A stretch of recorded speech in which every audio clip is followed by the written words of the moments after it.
Code of the Woosters by P.G. Wodehouse. Dramatised for radio by Judith French. Starring Marcus Brigstocke as Bertie Wooster and Andrew Sachs as Jeeves.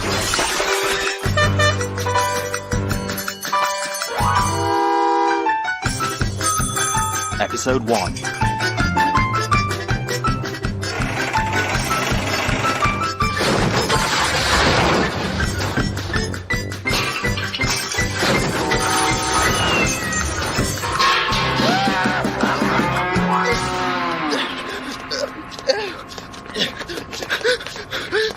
Not so fast, you lily of the field! Ah!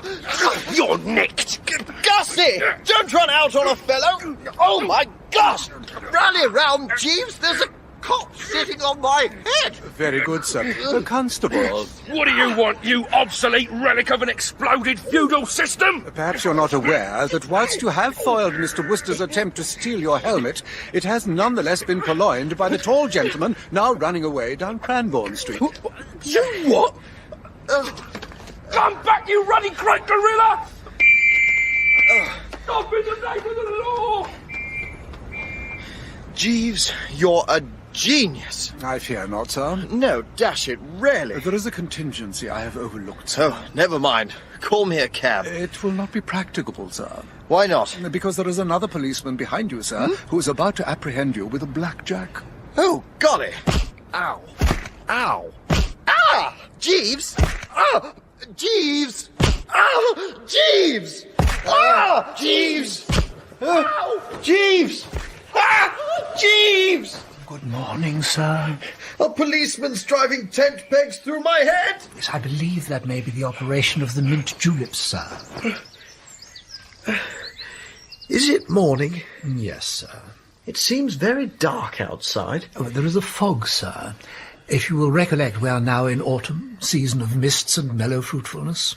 Season of what? Mists, sir, and mellow fruitfulness. Ah, yes. Be that as it may. Would you care to drink this, sir? It is one of my morning after preparations. Oh, Ha. Down the hatch, then?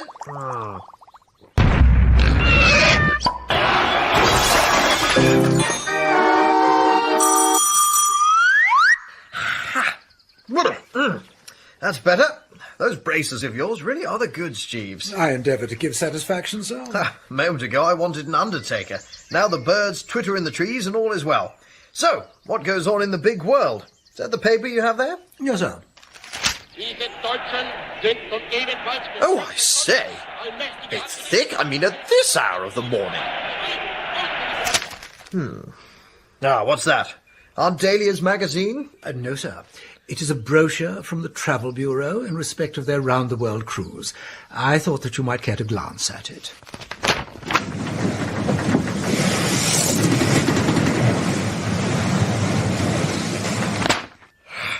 Jeeves, this nuisance must now cease. Travel is highly educational, sir. I can't do with Count any more George, sir, education. I received was full up considerable years benefit ago. from his voyage I know to what's the the West matter with you, Indies. Jeeves. The He old was warm Viking in his strain of praise yours has of come the out fountain again. spray You and the see glowing yourself walking stream, the deck in and a it yachting certainly cap. suited Once the and for family to all, I have a refuse way. to be decanted into any blasted ocean liner and lugged off round the world. If you insist, sir. Got me all a twitter with this high-over-the-seas scenario. I had the devil of a nightmare about that time I fell into the clutches of the law. Most and was disturbing, hauled up at sir. Bosher Street Court before Sir Watkyn Bassett, magistrate.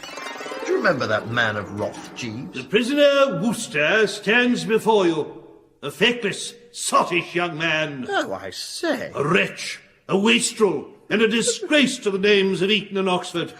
He was, of course, too drunk, and certainly too incompetent to prosecute his intended crime, but I would be failing in my duty to the Crown if I did not take the very gravest view of the wanton theft of government property. But just a tick. To wit, a policeman's helmet. Yes, but I mean to say, it was boat race night and all that. And therefore, Mr. Wooster, I am fining you £5. What? And trust that your character is not yet so warped that you may learn from this shame and rise on the stepping stones of your dead self to higher things. Prisoner dismissed. What really stings, Jeeves, is that I never managed to snitch the bally thing.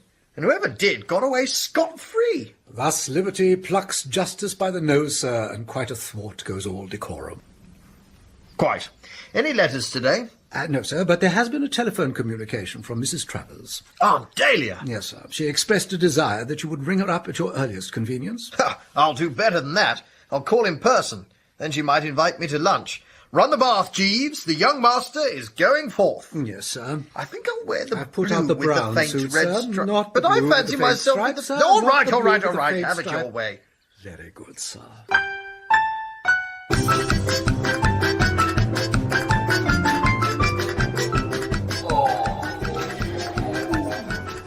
Aunt Dahlia, good morning. Hello, ugly. Uncle Tom sounds a bit rough. Breakfast disagreed with him, what? I told him to lay off the kippers, but he does love 'em. Hello, Joey, old fellow. Oh, never mind sweet-talking the parrot. What are you doing here? I asked you to ring me up, not come barging over on my busy day. I thought you might want me to come to lunch. No, I shall be delighted. What will the incomparable Anatole be giving us today? I'm entertaining Pomona Grindle, the novelist. I shall be charmed to meet her. Nonsense. I'm trying to get a serial out of her for the magazine, and if she meets you, it'll ruin everything. Oh.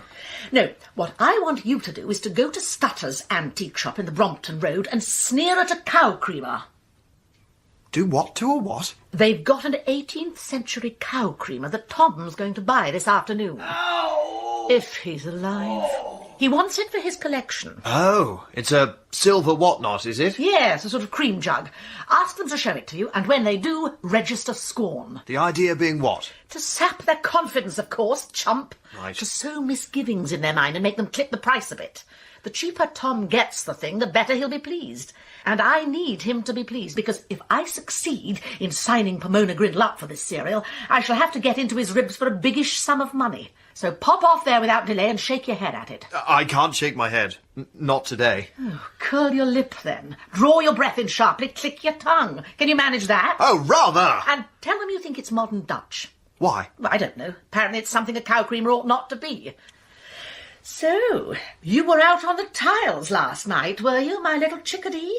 I thought you looked like some low form of pond life. Yes, I gave a small bachelor binge for Gussie Fink-Nottle. He's getting married next week. Steady on, old flesh and blood. Spink bottle, eh? Old spineless spink bottle. Does he still breed newts? Absolutely.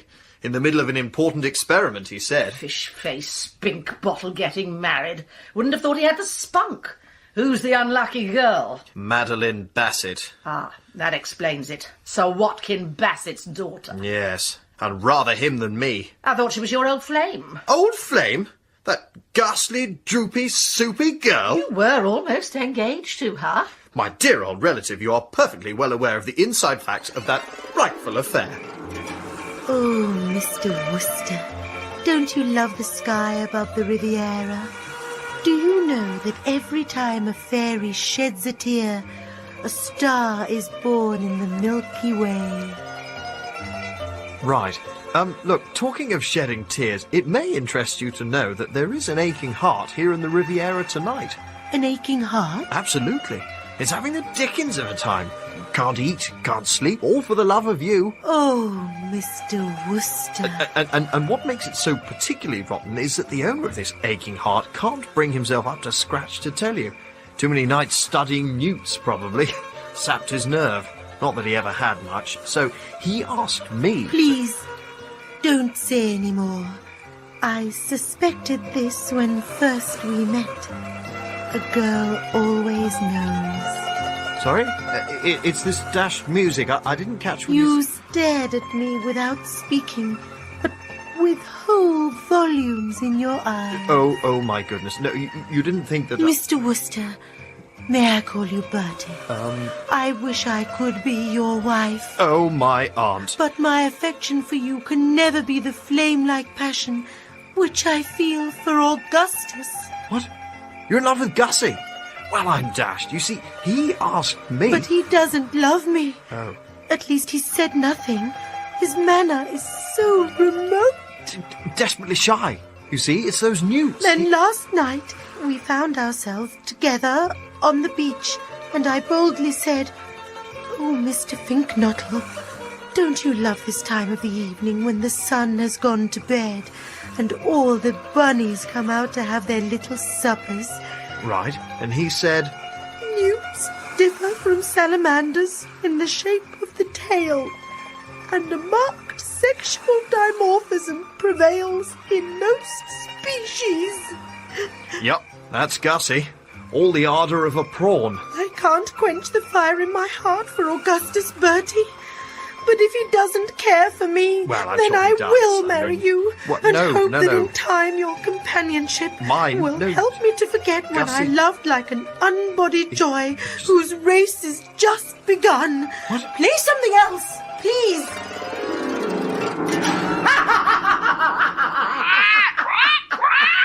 Shut up! I mean to say, if a girl's got it into her nut that a fellow loves her, what's a chap supposed to do? One has to take the rap. Of course, Jeeves sorted us all out in the end, but I shan't feel easy until Gussie and that Bassett blister are actually spliced. Well, that's one wedding I shan't be going to. We had old Bassett staying with us last month so that he and Tom could talk old silver to each other, because they're both loopy that way. And do you know how he repaid me? Sneaked round behind my back and tried to steal Anatole. No. Luckily, Anatole proved staunch.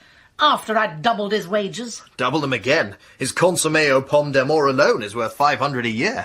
That's the sort of horn-swaggling high-binder Sir Watkyn Bassett is. Now, push off. I've got about 6 tons of proofs to correct. Righto. Oh, and give this to Jeeves, would you? Mm-hmm. It's full of deep stuff about braid on the side of men's dress trousers, and I need him to vet it. It may be red propaganda for all I know. Gosh. And I can rely on you not to bungle that job? Absolutely. Go to Stutter's Antique Shop. In the Brompton Road? In, as you say, the Brompton Road. Ask to see Cow Creamer. And sneer. Right. Righto. Buzz along. Pip, pip. The door's behind you. Bye, Uncle Tom.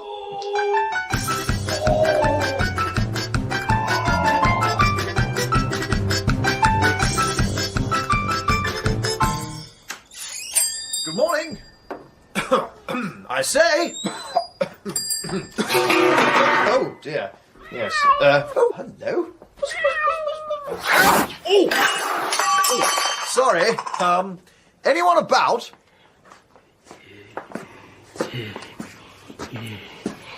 Yes? I understand you have an 18th century silver cow creamer for sale? Oh, you're too late. It's promised to a customer. Name of Travers? Yes. Then that's all right. Learn, O thou of youthful visage and cheery disposition, that the above Travers is my uncle. He sent me ahead to have a look at the thing, so dig it out, will you? I expect it's rotten. It's a beautiful cow creamer. Oh, yes. There was a magistrate here just now wanting to buy it. Ever so cut up he was when I told him it was bespoke. I'll get it. Half a tick. Well, my dear sir, we shall see. Yes, I'm not much of a lad for old silver, but I know my sconces from my gadroon borders. Many a happy hour has my Uncle Tom spent, usually buttonholing me after dinner when I couldn't get away. Waxing lyrical about the comparative merits of old Sheffield plate versus Boston flatware, and Here it must... is. Good God! What's the matter? Oh, dear, dear, dear. Oh, tut, tut, no. Oh, dear, no. Ghastly. Well, I don't think much of this at all. All wrong. Wait, all wrong? All wrong, yes. Modern Dutch. Modern Dutch? What do you mean, modern Dutch? It's Modern Dutch? sterling silver, that is. Look at the hallmark. I can't see any hallmark. Well, here, take it out in the street. It's lighter there. No, righto, if you insist on wasting my time. And mind the cat. Oh, God. Careful of that spittoon. It's Wedgwood. And what's the door? Oh, what on earth? I say, I'm most frightfully sorry. Great Scott, Sir Watkyn Bassett. I know you. You came up before me once. What was it for? Don't tell me. I remember. Bag snatching. No, it was... Bag snatching? I gave you 3 months. Absolutely not. It was... Bag snatching. Now here you are, making smash and grab raids on antique shops. I can scarcely believe it. No, but listen, It's no use denying it. You came hurtling out of that shop, loaded with antique silver. Oh, yes, but Police! Oh, no, shush! Police! No, please, not the rotters! The Police! bruiser's only just healed! Roderick, where are you? Give me that cow. Eh? Roderick! Come in! Oh, this cow! Yes, well, do examine it, Sir Watkyn. I just came out to survey the hallmark. Gosh, it's very dark all of a sudden, and what on earth's blotted out the... Oh, my sack!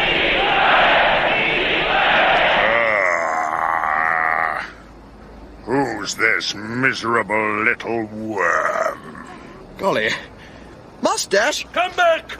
Oh, they're sorry. Do you want me to chase him? Of course I do! The man's a thief! Tried to steal a cow creamer! Back in a jiffy! You! Faster, Roderick, faster! Yes, that's right. Get after him. He's put a foot right through my sociable. Oh, hello. Are you back again? I told you can't have that cow creamer. It's bespoke until 2 o'clock. 2 o'clock, eh? Yes, I'll tell you what, though. I've a Hester Bateman meat skewer, which may amuse you, if you care to step inside.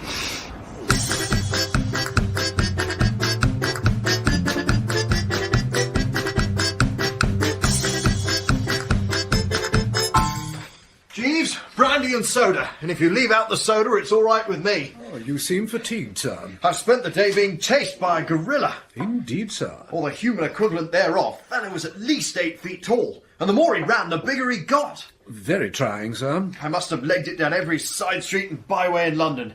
Eventually I was forced to hide out in a Turkish bath. Whence you have inadvertently come home in another man's spats, sir. Yes. Rather jazzy, though, I thought. Do you like them? I would prefer not to give an opinion, sir. Some telegrams have been delivered in your absence. Thank you, Jeeves. From Totleigh Towers. Totleigh Towers? Sir Watkyn Bassett's country seat. Yes, sir. You will recall that Mr. Fink-Nottle is staying there pending his wedding to Miss Bassett. My heart misgives me, Jeeves. What do they say? Sir, the first reads, come immediately, stop, serious rift, Madeline and self, stop, reply, stop, Gussie, stop. Good Lord. What do you suppose has happened, Jeeves? Well, it's difficult to hazard a conjecture, sir. What does the next one say? Surprised, receive no answer to my telegram saying, come immediately, serious rift, Madeline and self, stop, reply, stop, Gussie, stop. Precisely, sir. Gussie's made an ass of himself again. Do you know, even at school he was known as Fathead. And that was against Bingo Little, Freddie Widgeon and me. But there's a third, you say? Yes, sir. I say, Bertie, why don't you answer my telegram, stop? Unless you come at once, lend hand, reconciliation, wedding will be broken off, stop. Reply, stop, Gussie, stop. Are you ill, sir? Wedding broken off. Madeline Bassett at large once more. You know what this means, Jeeves? Oh, yes, sir. Stop measuring me for wedding trousers. For a girl who thinks the stars are God's daisy chain. Oh, Jeeves, whatever shall I do? I think it would be best to proceed to Totleigh Towers, sir. But how can I? Old Bassett would sling me out the moment I arrived. I say, who's that, Jeeves? It's not some blighter 7 feet by 6 with a moustache like a squashed beetle. No, sir. But it is Mrs. Travers. Bertie, you young hound! What the blazes is that? I fear you may have triggered the fire alarm, ma'am. I will speak to the concierge. Bertie, a frightful thing's happened. Thank goodness I caught you before you left. Sorry? What'd you say? Aren't you going on a round-the-world cruise? Eh? Jeeves said you were. Confound that infernal racket! Ah, that's better. You remember that cow creamer? Remember it? I shall never forget it. You'll scarcely believe this, Aunt Dahlia, but outside Stutter's antique shop this morning, by the most amazing coincidence, was the said Sir Watkyn Bassett. It wasn't a coincidence. He was trying to buy the cow creamer. But Stutter was holding it for Uncle Tom. So the fiend Bassett changed tack, called round to us, and took Tom out to lunch at his club. On the bill of fare was a cold lobster, and this Machiavelli sicked him onto it. Uncle Tom ate lobster after what happened last Christmas. He was later discovered writhing in a corner of the library, calling weakly for bicarbonate of soda.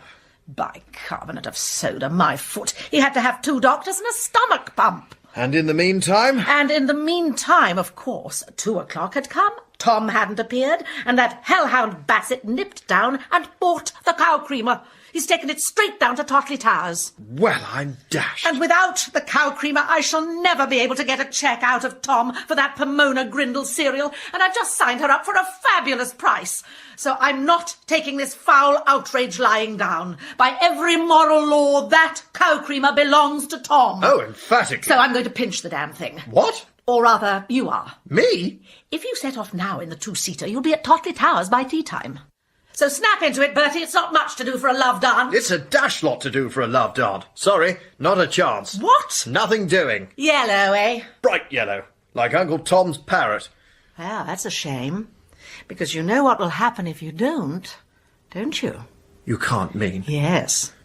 Either you kick in, or you've tasted your last of Anatole's cooking. Aunt Dahlia. I'll bar you from the house. But why does Uncle Tom want this frightful cow creamer? It's a ghastly object. It looks like Joan Crawford. I did it in the pheasant season, and so help me, I'll do it again. But I can't go to Totleigh Towers. Old Bassett is convinced I'm a combination of Raffles and a pea and thimble man. Oh, Jeeves! Jeeves! Oh. Telegram for Worcester. Here. Have told Madeline received urgent letter from you, pleading be allowed come here, stop. Invitation follows, stop. Proceed directly to Totleigh Towers, stop. Gussie. Well, there you are. Pack your bags and off you pop. But dash it all. It's quite simple, Bertie. Perform this little act of larceny, or guests at my dinner table will soon be saying, why is it that we never seem to see that nice Mr. Wooster here anymore? Well, I must toddle. Anatole's giving us his mignonette de poulet petit duc for dinner tonight. Ooh. Wouldn't miss it for anything. Aunt Dahlia, this is blackmail. Yes, isn't it? Tinkety-tonk. Sir? Good Lord, Jeeves. I wish you wouldn't stream silently into a room like that. Enough to give a chap heartburn. Very good, sir. There is another telegram for you, sir. I met the boy upon the stairs. Come here if you wish, but oh, Bertie, is this wise? Will not seeing me cause you needless pain, surely merely twisting knife wounds. Stop, Madeline, stop. Pack the bags, Jeeves. We leave for Totleigh Towers immediately. I have already packed them, sir. Oh. In that case, I've ordered ordered the the two-seater to be driven round, sir. Before we set off, I ought to filling just it check with the petrol petrol as we speak, sir. Right, jolly good. Code of the Woosters, eh? Never let a pal down, sir. Well then, tally-ho.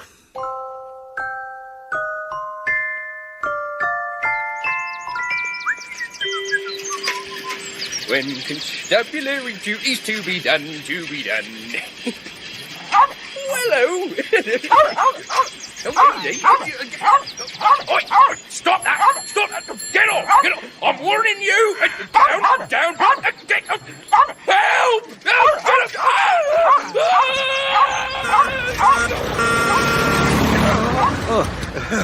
Sir, perhaps you did not observe. Man and boy, Jeeves, I've been at some tough spots in my time, but this one wins the mottled oyster. Yes, certainly a somewhat sharp crisis in your affairs would appear to have been precipitated, sir. If I had my life to live again, I would start it as an orphan, without any aunts.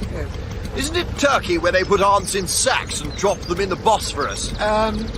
Odalisques, sir, I understand, not aunts. Well, why not aunts? I mean, look at the trouble they cause in the world. I tell you, Jeeves, and you may quote me as saying this, behind every poor, innocent, harmless blighter who's going down for the first time in the soup, you will find, if you look carefully enough, the aunt who shoved him into it. There is much in what you say, sir. It's no use telling me there are bad aunts and good aunts. At the core, they're all alike. Sooner or later, out pops the cloven hoof. Indeed, sir. Consider this Dalia, Jeeves. As sound an egg as ever cursed a foxhound for chasing a rabbit, I've always considered her. And then she goes and hands me an assignment like this. Might I venture to inquire, sir, if it is your intention to endeavour to carry out Mrs. Travers' wishes? That is precisely the nub or crux, Jeeves. I wobble and I vacillate, if that's the word. Oh, perfectly correct, sir. I think of being barred from those menus of Anatoles, and I say to myself that I will take a pop at swiping the cow creamer. Then I reflect that my name at Totleigh Towers is already mud, and that old Bassett looks upon me as, if not public enemy number 1, then certainly number 2 or possibly 3. Oh, a laughable misunderstanding, sir. Laughable, Jeeves? I beg pardon, sir. I should have said disturbing. Quite. And thus, the native hue of resolution is sicklied o'er with the pale cast of thought, and enterprises of great pith and moment in this regard, their currents turn awry and lose the name of action. You take the words out of my mouth, Jeeves. The situation is a lulu. We are nearing journey's end, sir. Well, Totleigh Towers might be a place where man is vile, but nature wears an amiable form, what? Indeed, sir. The velvet lawns, the spreading trees, the soft-hued... Great Scott! Good Lord. Jeeves. Yes, sir. I've just seen that gorilla chappie again. The one who chased me round Sloane Square. There he is on the lawn. Look! Ah. Oh, yes, that is Mr. Spode, I believe, sir. Spode? Mr. Roderick Spode. He is engaged to be married to Sir Watkyn's aunt, Mrs. Wintergreen, widow of the late Colonel H.H. Wintergreen of the Bengal Lancers. Do you know, looking at him gives me the strangest feeling. I had it the first time I saw him, a sort of... Must be the moustache. I believe I can account for it. Oh? Mr. Spode is the founder of a fascist organisation called the Saviours of Britain, commonly known as the Black Shorts. His declared intention is to make himself a dictator. Well, I'm dashed. When you say shorts, you mean shirts, of course. No, sir. Mr. Spode and his followers wear black shorts. Footer bags, you mean? Yes, sir. How perfectly foul. Yes, sir. Well, Jeeves, this has torn it. A fine time I shall have trying to pinch cow creamers with a cove who combines the more assertive elements of Adolf Hitler and King Kong at the party. Look, he's going back into the undergrowth. I'm surprised he needs a shotgun. I'd have thought he could joint a sheep with his bare hands. Oh, certainly the gentleman is of formidable appearance, sir. One is put in mind of the fierce Polydamas, who stood colossus-wise, waving his beam upon the passionate crosses of kings. Quite. Where do you suppose one might find a cup of tea? I believe that might be the gong for tea now, sir. By Jove, you're right. Shall I inquire? No, you start the unpacking and I'll look for the drawing room. Shouldn't be too hard to find. I shall just follow the scent of buttered toast. And mint sauce.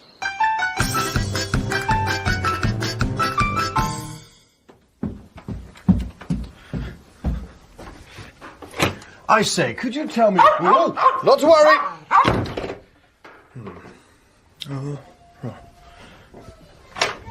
Is that you, Gussie? Any chance of a... Ooh, sorry.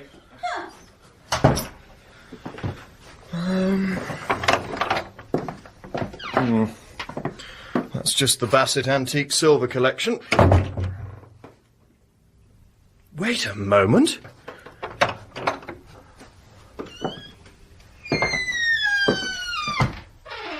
Well, I'm dashed. Not short of a few bob, is he? Here's a lesson for magistrates everywhere. Stick like glue to the fines. £5 here, £5 there, and you too can lay it out on Georgian invoice spikes or whatever this is.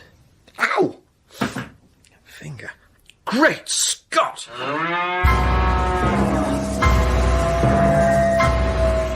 It's my old pal, the Silver Cow, standing there for all to see in a cabinet that isn't locked.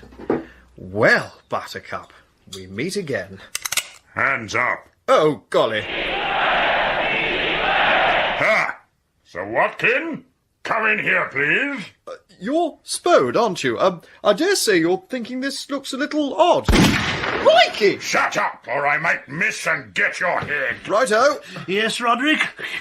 Good God, it's the bag snatcher. Isn't it incredible? It wasn't bag snatching, it was... Ooh! And after we foiled his attempt this morning, follows me everywhere like Mary's lamb. As you can see, he'd already begun to loot the place. If I could just explain... I shall have him placed under arrest at once. Roderick, step to the window and see if you can see Oates. Oates? No, just the grass. Oates, the village policeman? No! Not the Rozzers! Don't shout like You that. nearly Leave broke the my bally ear. policeman out of it! Convoluted I'm on these bally premises as a guest, dash it, please! Look, No, I no, shan't no, tell you again, you know a life of Information.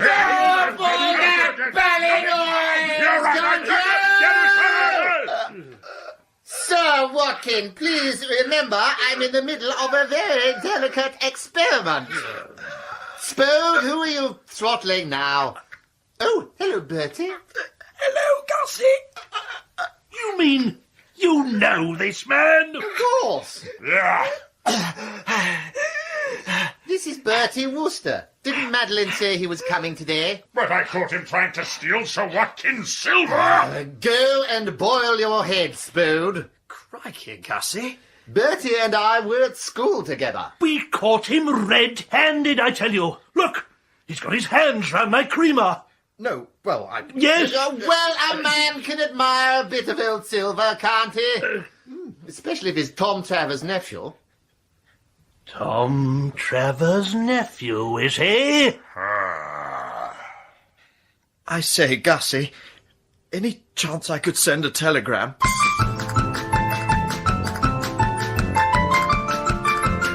Yes, to Mrs. Travers, 47 Charles Street, Berkeley Square, London. Deeply regret, quite impossible carry out assignment you know what, stop. Sorry and all that, but nothing doing, stop. Bertie, stop. Oh, Bertie! No, Bertie, stop. Bertie! Eh? What? Ooh. What ho, Madeline? Oh, Bertie, you ought not to be here. Yes, I was thinking along those lines myself. Why did you come? Well, Oh, I know what you're going to say. You felt that cost what it might, you had to see me again, just once. You could not resist the urge to take away with you one last memory, which you could cherish down the lonely years. Oh, Bertie, you remind me of Rudel. Rudel? The Prince of Blaye-en-Saintonge. No, never met him, I'm afraid. Pal of yours? He lived in the Middle Ages. He was a great poet who fell in love with the wife of the Lord of Tripoli. Ah. For years he loved her, and at last he could resist no longer. He took ship to Tripoli, and his servants carried him ashore. Rough crossing, was it? He was dying of love, Bertie. Oh. They bore him into the Lady Melisandre's presence on a litter, and he had just strength enough to reach out and touch her hand. Then he died. Terrific. Like him, you came to take one last glimpse of the woman you loved.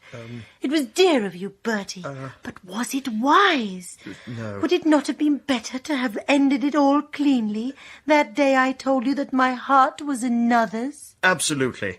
But I had a communication from Gussie, more or less indicating that you and he were... Oh, Bertie, so that was why you came.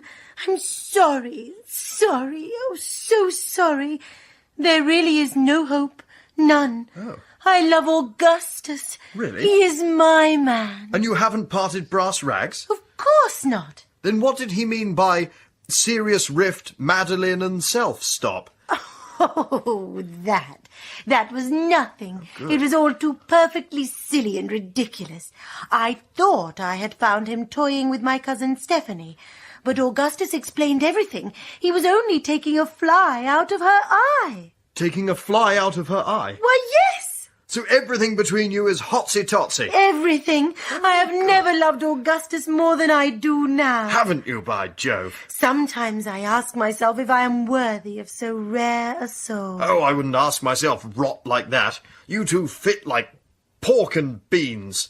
I wish I had a bob for every time I've thought to myself that the girl for Gussie was somebody just like you. Really? Absolutely. When's the wedding? On the 23rd. I'd make it earlier. You can't be married too soon to a chap like Gussie. Splendid chap. One of the fruitiest. Dear Bertie, and yet I have the teensiest, weensiest concern. You do? There is a wonderful dreamy sweetness about Augustus. Yes. He trips like an airy spirit purged of mortal grossness. Yes. And until recently, I believed him incapable of any coarseness of expression. I could not love a man who was capable of coarseness of expression, Bertie. Couldn't you? No. But just this week, well, oh, Bertie, Augustus has changed.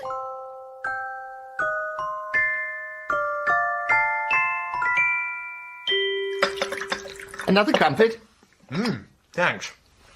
So, what's happened to you, Gussie? How do you mean? Oh, you stood up to Bassett, you told Spode to go and boil his head. And you say you called Madeline a silly juggins. This isn't the wet sock I went to school with. Well, she was being a silly juggins. What about? Handed me my hat because she saw me taking a fly out of her cousin Stephanie's eye. Why? What were you really doing? Taking a fly out of her eye. Fine. That's your story. You stick to it. I admit I got a bit panicked. That's why I wired to you to come down and plead. But then I took a strong line and all is well. Splendid. Makes it worth coming down here for nothing. So I repeat, what's happened to you? I've had a spiritual rebirth. All thanks to Jeeves. There's a chap, Bertie. Ah, yes. More tea? Oh, thanks. As you know, Bertie, I'm actually a shy man, and I have a hypersensitive nature. My troubles began when Madeline introduced me to her father.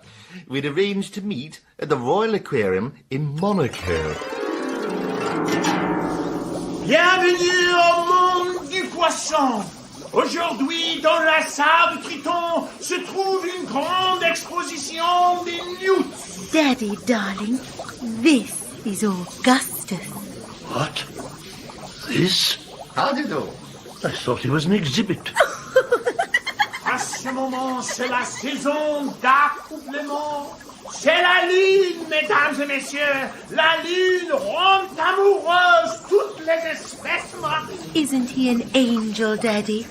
Every moment I'm with him, his nature seems to open before me like some lovely flower. Say something lovely, Augustus. Do you like guppies, Sir Watkin? Roderick, come here a moment. Spécialement les newts.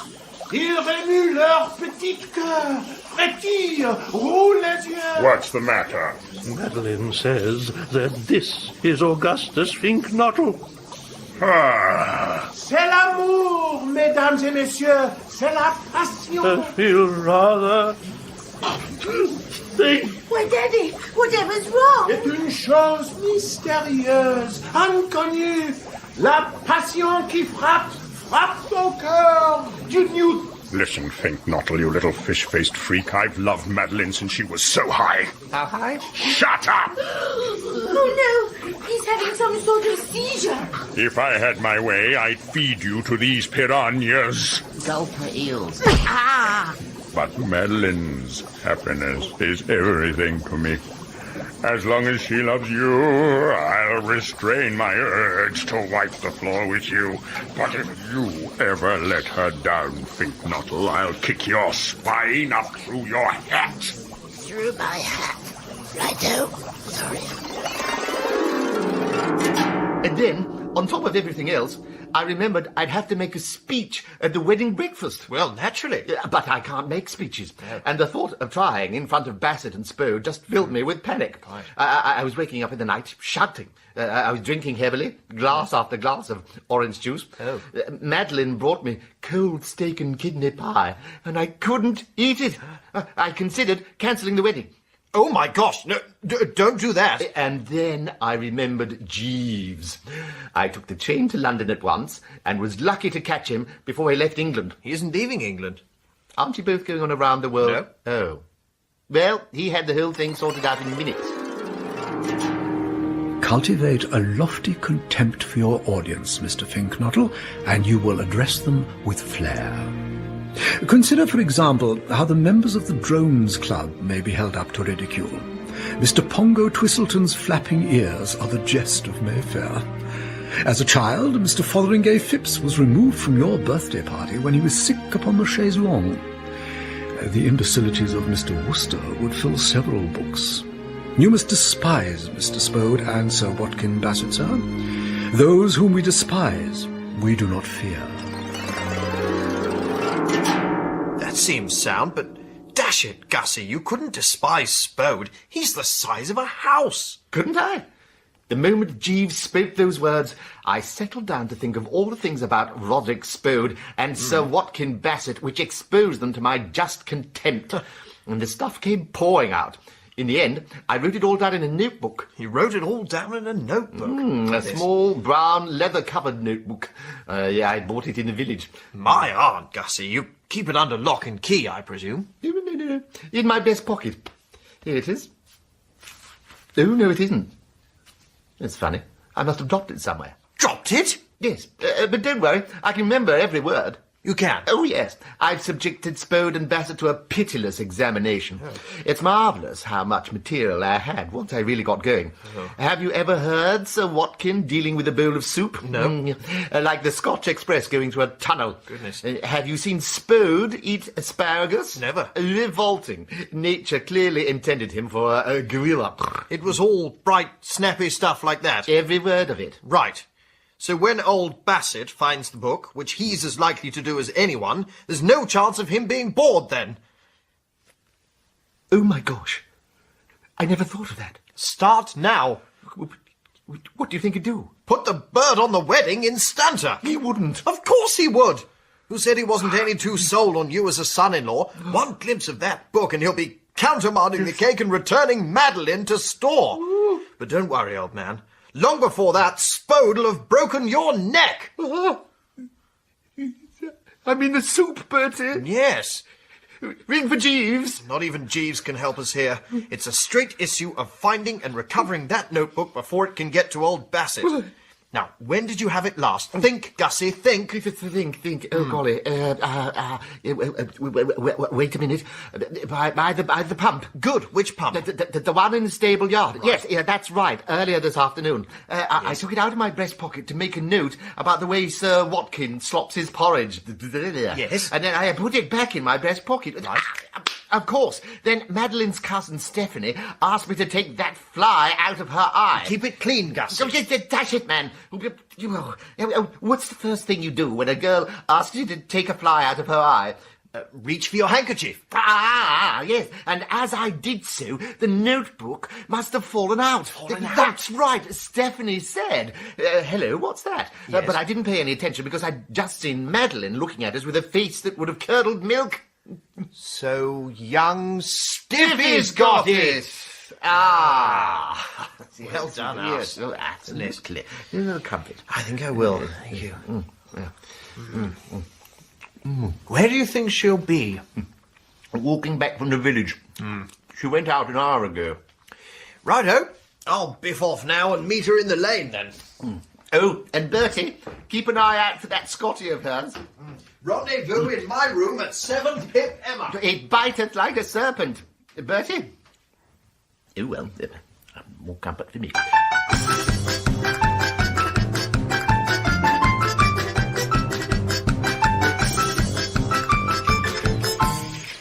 When constabulary duties to be done,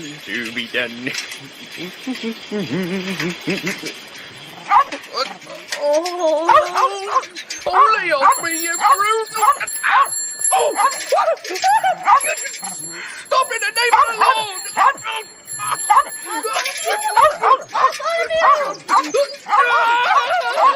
Oh, Bartholomew, darling! Mummy's here! What on earth did you do that for, stupid man? Hurling yourself off your bicycle like that? Oh, poor little dog! Did the big, fat, ugly policeman nearly squash him flat? Oh, my poor darling! I was proceeding along the public highway, and the dog leapt at me in a violent manner. This is the second time that this animal has committed an aggravated assault on my person. I shall have to summons you, miss, for being in possession of a savage dog not under proper control. Don't be an ass, Oates. You can't expect a dog to pass up a policeman on a bicycle. And I'll bet you started it anyway. I intend to fight this case to the House of Lords, and I shall call this gentleman as a witness. Hello, Bertie. Hello, Stiffy. I thought you were in London. Oh, no, rather not. Are you here visiting Gussie? Absolutely. And staying with Uncle Watkin? That's it. Marvellous. There's something very important I want you to do for me. Piece of skin scraped off right knee, bruise or contusion on left elbow, scratch on nose, uniform covered with mud and will have to be cleaned, also shock. Severe. You'll receive the summons in due course, miss. Get her. Great fat blistering fool! Stiffy, passing lightly over all the guff about being charmed to see you again and how well you're looking, have you got a small brown leather-covered notebook that Gussie dropped in the stable yard yesterday? Notebook? Yes. Full of a lot of breezy personal remarks? That's the one. Yes, I've got it. Eureka! Ow! You mean it was Gussie who wrote those excellent studies of Spode and Uncle Watkin? I wouldn't have thought he had it in him. Nobody would. It's an interesting story, it seems. Although why he should waste his time on those two when there's Constable Oates simply crying out to be written about, I can't imagine. Do you know, I don't think I've ever met a man, Bertie, who gets in there so consistently as this Eustace Oates. Where's that book, Do you know Stiffy? he summons me twice this year already? Once for exceeding the speed limit in a built-up area, and once because Bartholomew gave him the teeniest little nip on the ankle. Yes. I'm fed up with this police persecution. One might as well be in Russia. Don't you loathe policemen, Bertie? The notebook. And this is just about the worst of the worst. Well, a bitter retribution awaits him. Do you remember when you tried to pinch that policeman's helmet on boat race night? Only someone else did instead. Oh, rather. And do you know what really hurts is that they never did find out who it... Stiffy, you aren't going to pinch Constable Oates's helmet. Of course not. I think you're wise. It's man's work. So I've told Harold to do it for me. Harold? Yes. Oh, what a man. We're engaged, you know. But don't tell a soul. Sir Watkyn mustn't know until he's been well sweetened. Why? Who is this Harold? The curate down in the village.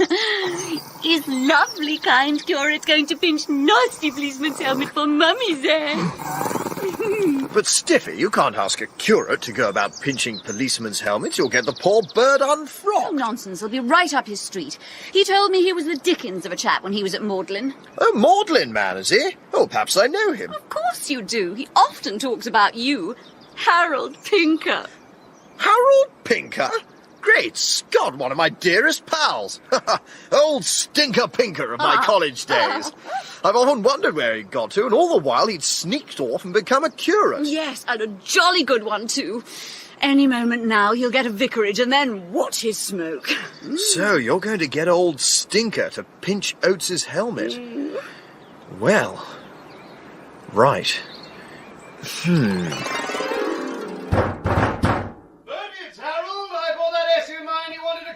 Stinker, old top. Pray enter.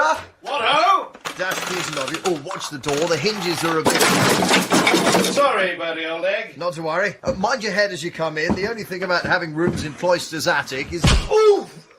Ooh, you all right, Stinker? Rather. Why are there two of you all of a sudden? I say, old fellow, you'd better sit down. Thanks awfully. Here? Oh. No, that's the washstand. Look, old thing, should we get you to the college nurse? Honestly not. This happens on the field all the time. Ah, yes. How was the rugby today? Oh, who'd you come spiff? They want me to play for England. I don't think Stinker's the man for pinching policemen's helmets, Stiffy. He lacks finesse. Nonsense. Now, let's talk about what I need you to do. Me? Uncle Watkin won't want me to marry Harold. You've got to face it, curates are not so hot. So, we've got to really put him over with a bang. Do you ever read Pomona Grindle? No. Well, there's a story of hers about a duke who won't let his daughter marry the young secretary. So the secretary gets a friend of his to take the duke out onto the lake and upset the boat. And then he dives in and saves the duke. And the duke says, "Righto!" Absolutely not, Stiffy. You can dismiss that one instanter. Yes, we haven't got a lake. And Harold said if I was thinking of the village pond, I should forget it, as it was much too cold to dive into ponds at this time of year. Harold is funny in some ways, Yes. but he loves my latest scheme. Well, he might, but I won't. Oh, but Bertie, it's so easy. All you have to do is steal Uncle Watkin's cow creamer. What? It's a silver cow, with a kind of blotto look on its face. But he thinks the world of it, loony old chump. Now, if you disguise yourself as a burglar and break in through the French windows and snitch the thing... Come along, Buttercup. And then Harold comes along and hits you on the nose... Sorry, old egg. and you escape in the struggle, but drop the cow creamer... Much obliged, Bertie. Righto. And Harold goes to Sir Watkyn covered in your blood and gives him the cow creamer. Uncle Watkin will be so grateful he'll say... Bless you, my children. Don't you think it's a wonderful scheme, Bertie? Most, but I'm not going to do it. You're not going to do it? I wouldn't touch it with a barge pole. Well, I think you're a pig. Maybe, but a shrewd, level-headed pig. And now, young Stephanie, I'll take that notebook.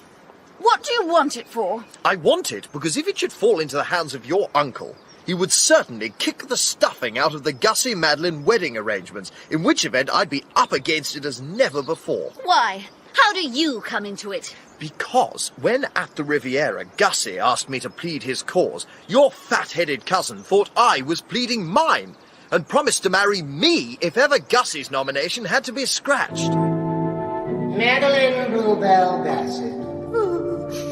And while she's a charming girl... Wilt thou take Bertram Wilberforce Wooster to thy wedded husband? and bountifully equipped with golden hair and all the fixings... As long as ye both shall live. The thought of being married to her is one that freezes the gizzard. Oh, Bertie, I will. Righto. No. Madeline is the ideal mate for Augustus Fink-Nottle, but ants in the pants to Bertram. Well, well. I never realized. No wonder you want that notebook. Exactly. Slip it across. You know, Bertie, I really should take that book to Uncle Watkin. What? Yes. He ought to know how Gussie feels about him. I mean to say, a bit tough on the old buster, cherishing what he thinks is a harmless newt fancier in his bosom, when all the time it's a viper who goes about making notes on the way he blows his nose. Still, as you're being so sweet and helping Harold and me by stealing that cow creamer, Stiffy. I suppose I'll have to stretch a point. Stiffy! It's no good saying Stiffy. Either you sit in and do your bit, or Uncle Watkin gets some racy like reading over his port and cigars. What? Oh! I'm going back up to the house to dress for dinner. Come on, Bartholomew, darling. Come on, darling. But, Stiffy! See you at dinner, Bertie. Stiffy! Oh, Lord. Wooster! Oh, crikey! I should like a word with you, Wooster. Hello, Spode. You are being watched. Watched closely. Oh, yes? Sir Watkyn and I know why you're here. Oh, yes? You've been sent by your uncle to steal the cow creamer for him. Oh, yes? Stop saying oh, yes. Oh, yes? And listen to me. If you are caught stealing the cow creamer, Wooster, I can assure you that you will go to prison. Well, I certainly... Oh! But perhaps you think that you will not be caught. You imagine that you will be clever enough to escape detection. I don't imagine... Oh! I have come to say that if the cow creamer disappears, Wooster, no matter how cunningly you have covered your traces, yes? I shall know where it has gone, and I shall immediately beat you to a jelly. Have you got that?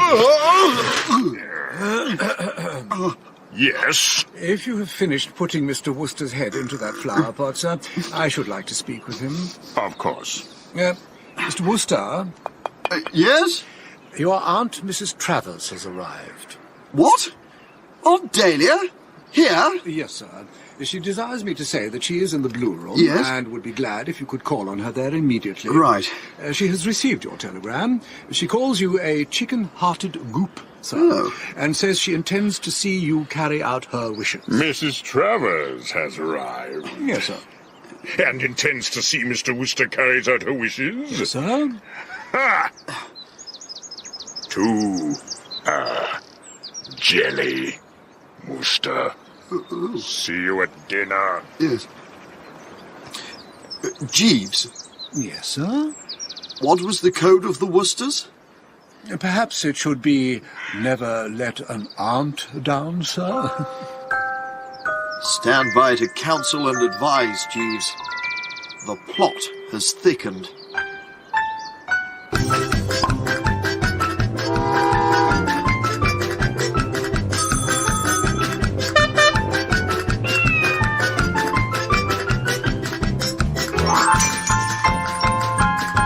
That was episode 1 of The Code of the Woosters by P.G. Wodehouse. It was dramatised for radio by Judith French and starred Marcus Brigstocke as Bertie Wooster and Andrew Sachs as Jeeves. Aunt Dahlia was played by Carolyn Pickles, Sir Watkyn Bassett by John Glover, Roderick Spode, the Dictator, by Jack Claff, Gussie Fink-Nottle by Jeremy Swift, Madeline Soupy Bassett by Flaminia Chinque, Stephanie Stiffy Bing by Tracy Wiles, Harold Stinker Pinker by Kim Wall, and Constable Oates by Anthony Glennon. The music was by David Pickvance, and technical presentation was by Pete Ringrose. The Code of the Woosters was produced and directed by Jonquil Panting.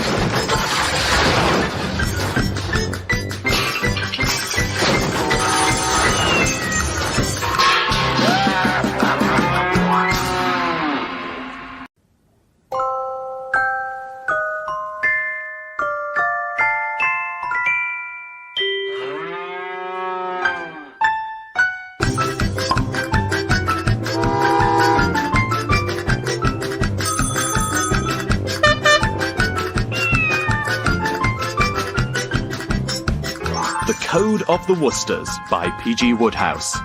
Dramatised for radio by Judith French. Starring Marcus Brigstocke as Bertie Wooster and Andrew Sachs as Jeeves.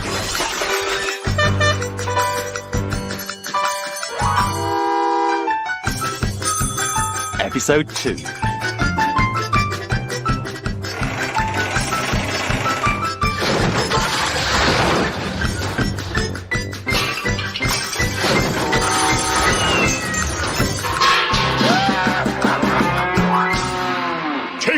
You miserable little worm!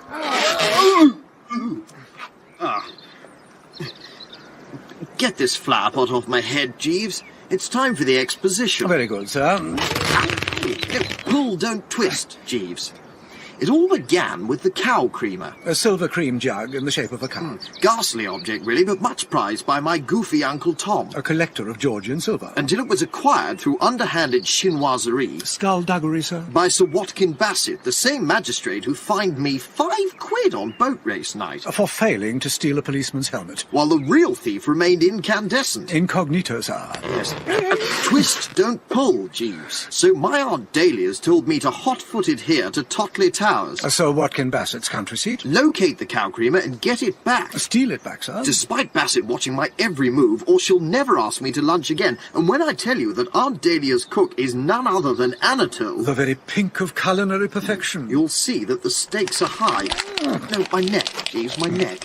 Meanwhile, Gussie Fink-Nottle, newt fancier extraordinaire, tried to overcome his fear of Bassett. Whose daughter Madeline he marries next week. By writing all manner of abuse about him in a small brown leather-covered notebook. Which notebook Mr. Fink-Nottle lost whilst making love to another girl. Oh, come, Jeeves, he was taking a fly out of her eye. Just as you say, sir. If Bassett reads those insults, he'll sling Gussie out and scratch the wedding. And then Madeline will marry me, owing to an earlier, unfortunate... Laughable. Tragic... Farcical. Misunderstanding.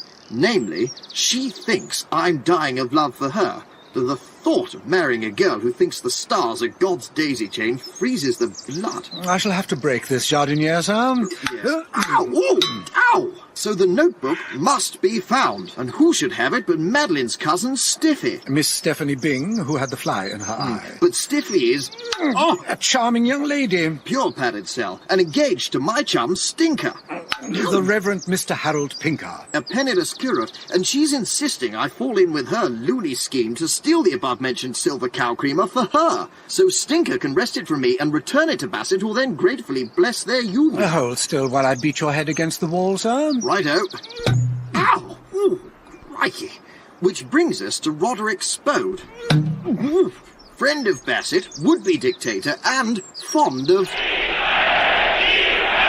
And the man who just stuffed my lemon into this flower pot. Ooh!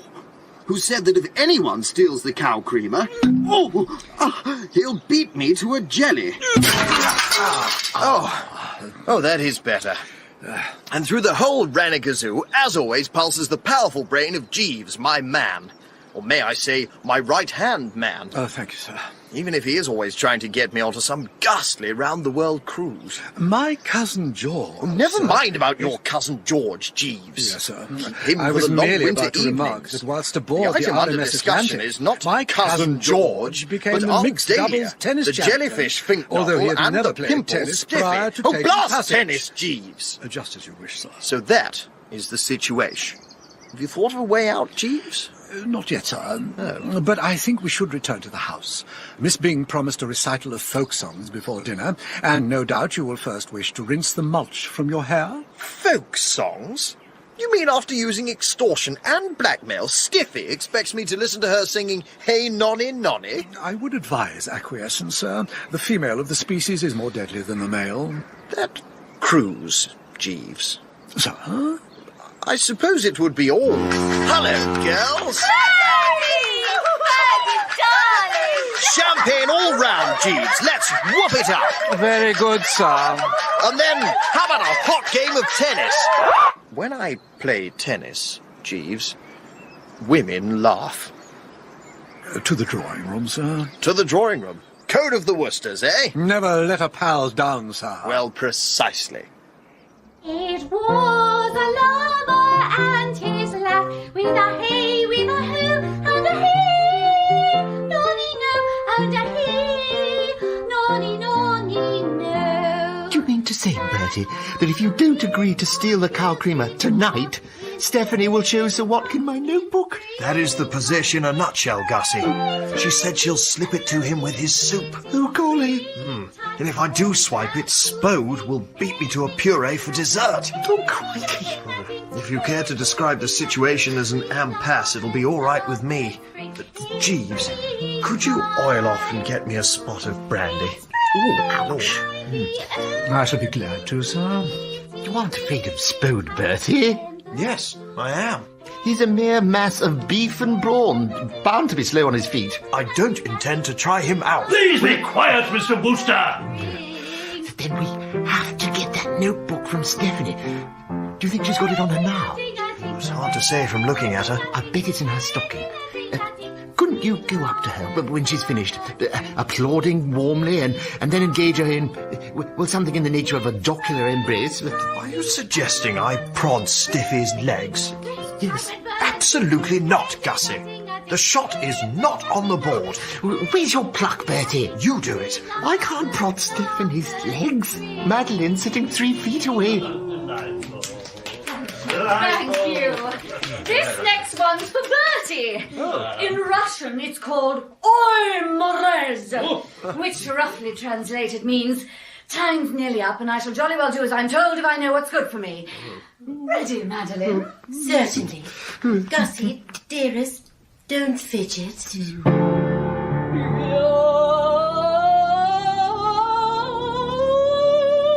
Damned red propaganda. Will you pipe down? Sit somewhere else, Spink Bottle. I need to talk to my nephew. Yes, Mrs. Travers. Ow! What's wrong, aged aunt? You maddening half-wit. Ouch! When are you going to steal that cow creamer for me? Well, Don't you realise we're about to lose Anatole? What? Bassett's trying to get his hooks on him again. Why? What's he done? What he has done, may Greenfly attack his roses, is send a telegram to your Uncle Tom offering to swap the cow creamer for Anatole. Uncle Tom wouldn't do that. Don't you believe it? That's how we lost the gardener.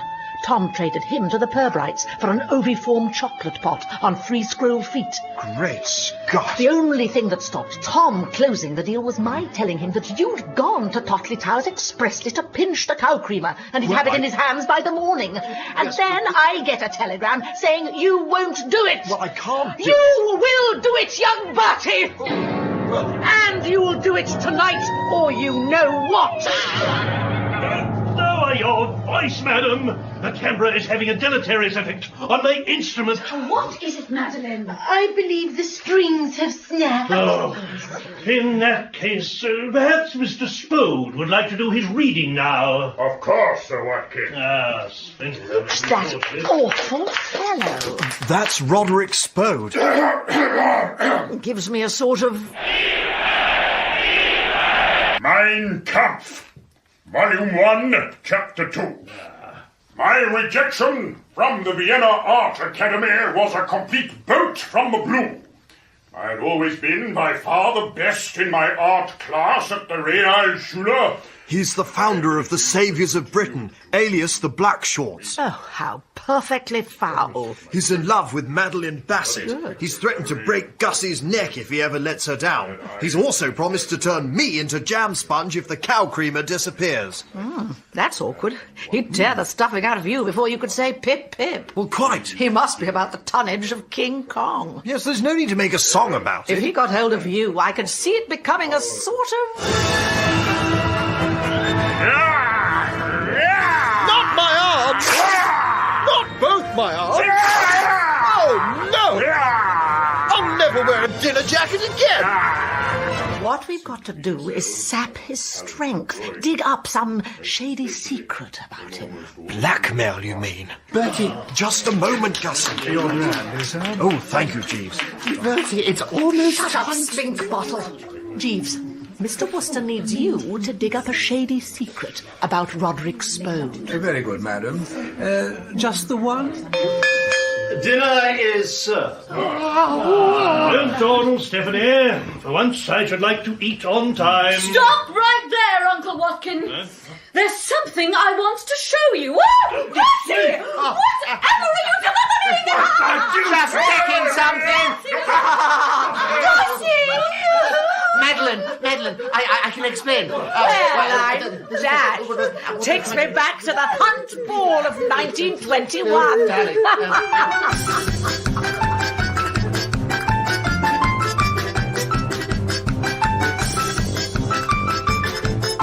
Spode or no Spode, Gussie, it's no use hiding in the water butt. What you have to do is find Madeline and effect a reconciliation. I tried, but she wouldn't listen. No, the only thing for me to do is to hide until everyone's gone to bed and then go to California. You aren't afraid of Spode. Of course I am.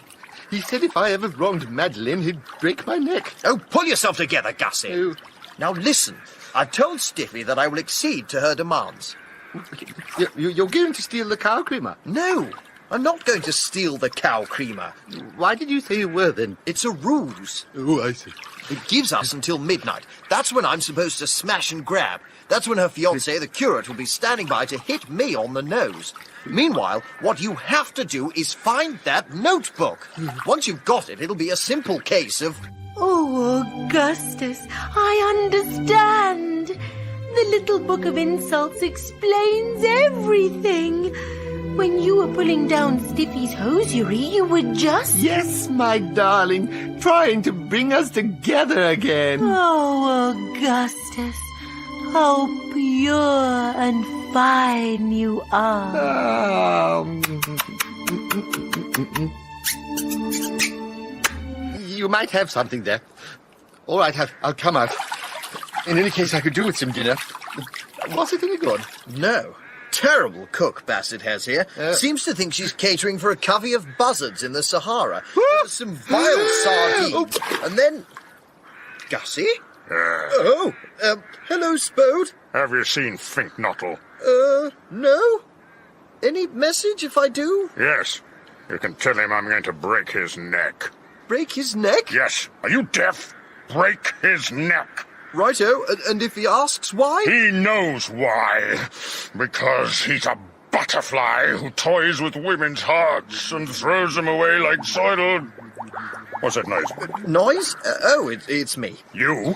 Yes, I'm practicing a Hawaiian love chant for the village concert. Look, look, look, look, look, look, look, look, look, look, look, look. I'll let Gussie know if... Oh. You miserable little worm.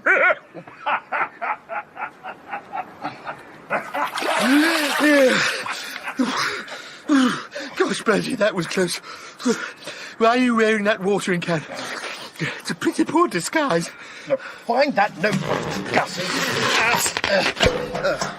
If you and Madeline are billing and cooing again, then Spode can't break your neck, so start looking. But I can't go searching a girl's room. Suppose Spode came in and saw me. Spode wouldn't wander into a young girl's room. I don't know so much. You can't form plans on any light-hearted assumptions like that. I see him as a chap who wanders everywhere. Why he didn't look in this water butt, I can't imagine. I always thought dictators were so thorough. Oh, my heart! Fink-Nottle, you snake! Gussie, you'll have that thing over! Come back, you little fish-face! Come back! Absolutely so. Have you been swimming, sir? Jeeves, have I or have I not spoken to you about creeping up on a fellow? I beg your pardon, sir. I have the information you requested. You found something out about Spode? Yes, sir. A simple telephone call sufficed. Crikey, Jeeves. Shall we repair to your bedroom, sir? Walls have ears. And your dicky is wet. Yeah.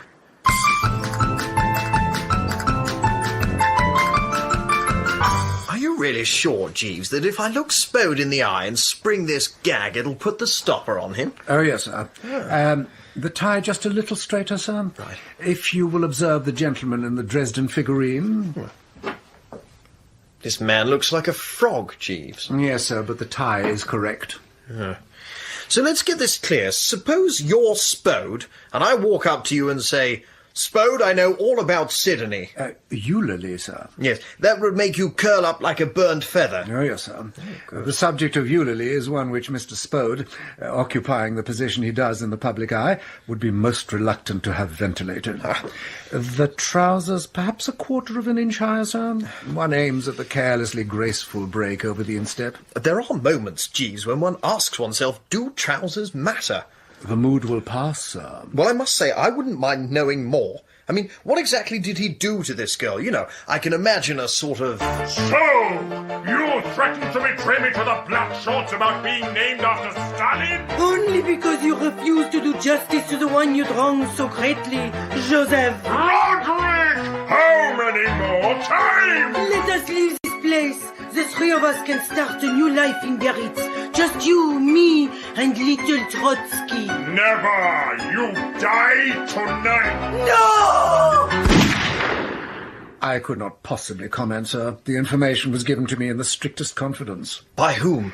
Mr. Spode's valet is brother-in-law to my cousin George, sir. Oh, I see. Well, we'd better find Gussie and tell him the good news.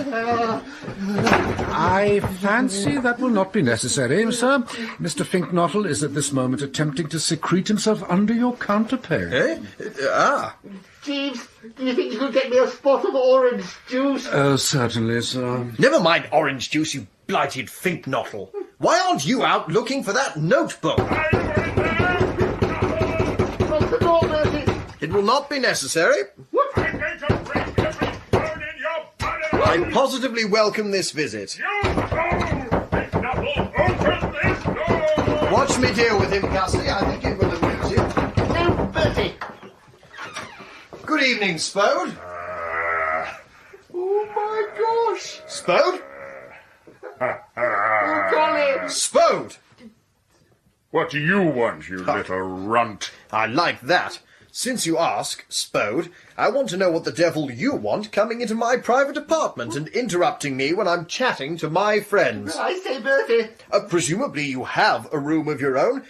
Get back to it, you fat slob and stay there. Bertie, be careful! What did you call me? A slob? A fat slob. The trouble with you, Spode, is that just because you've persuaded a handful of half-wits to disfigure the London scene by going about in black shorts, you think you're someone. You hear them shouting, "Heil Spode," and you imagine it's the voice of the people. That is where you make your bloomer. What the voice of the people is saying is, "Look at that frightful ass Spode in footer bags. Did you ever in your puff see such a perfect perisher?" I know your secret, Spode. Eh? Prepare to wilt like a warm lettuce. I know all about... All about what? All about... Well, as a matter of fact, I've forgotten. Bertie! No, it's gone. They're funny things, names. Oh,